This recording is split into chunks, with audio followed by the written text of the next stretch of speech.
Hello again, Joshua Mason, physical therapist with Crossover Health, and bringing you another home fit workout. For today's warm-up, you're going to do 3 rounds of 30 seconds each of the 3 following movements. First movement will be what I call robot kicks. The second one is a new one to me called sit-throughs, and the third one should be an old familiar one for you guys called inchworms. So to demonstrate with the robot kicks, what you're going to do is your opposite leg and opposite arm will come together up front, and then you kick. And you can walk across the room if you want, or you can just do it standing in place. So just alternating those arms and legs. You'll do that for 30 seconds.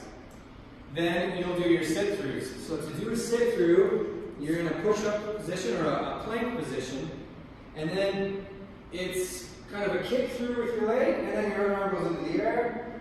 Try to stay in the air, switch back to that position of the plank, kick through, almost like you're sitting down, keep your balance, and then back to the other side. You'll do this for 30 seconds. So it's a little tricky, might take a little bit of time to get used to, but really nice for stabilizing those hips, knees, and shoulders. So get them all warmed up. And then you'll do your inchworms. Should be familiar with these, but you'll stand in a nice, comfortable position, reach your hands down to the floor, walk them out if you desire, do a push-up, and then walk your feet into your hands, then walk your hands back out. And you'll do that for 30 seconds and 3 rounds.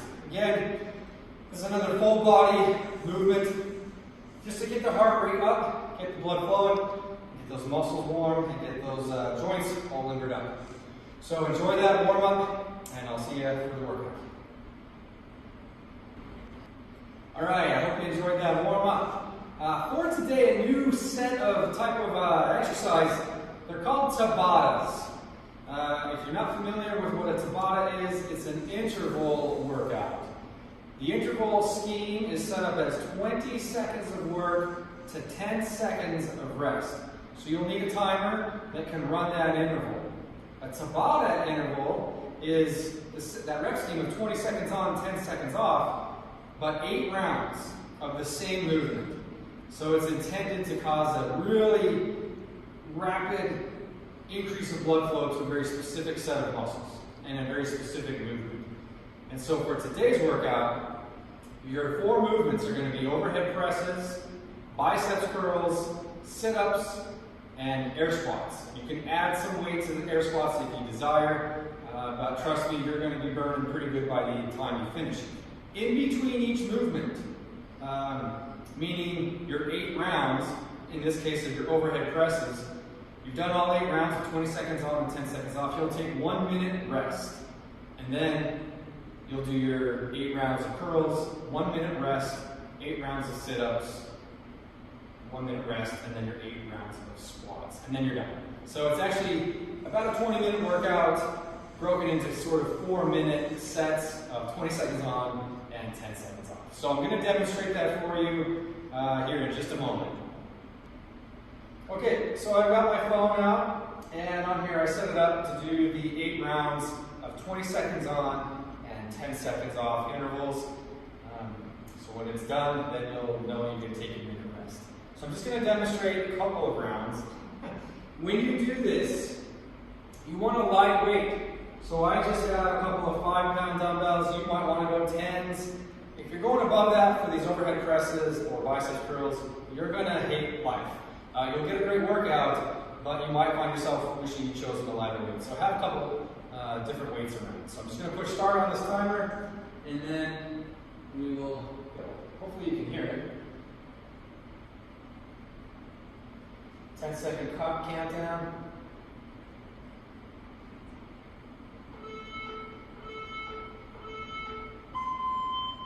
So there we go. We just start doing our overhead presses. Try to get that full range. And find a pace that's moving, but your first couple sets will be okay. So there's my first 20 seconds. Rest for 10.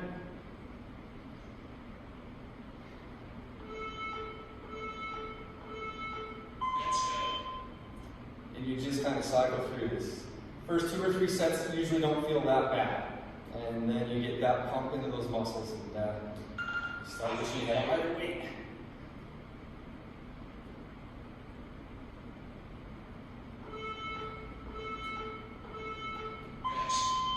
Okay, I'm going to stop the timer and just explain the rest of the workout. So I would finish my next 6 sets of overhead presses.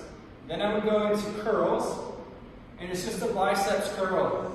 All you're trying to do is go from a straight arm to a fully flexed elbow. You can do both arms at the same time, which I would recommend.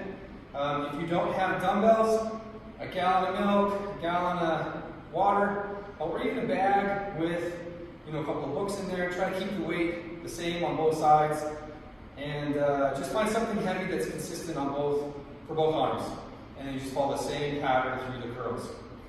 For your sit-ups, covered sit-ups several times, but for those that might be new to the videos, again, I like to go all the way down, tap the floor over my head, all the way up, and then tap the floor in between my feet, so that you're getting a nice full range of the sit-up.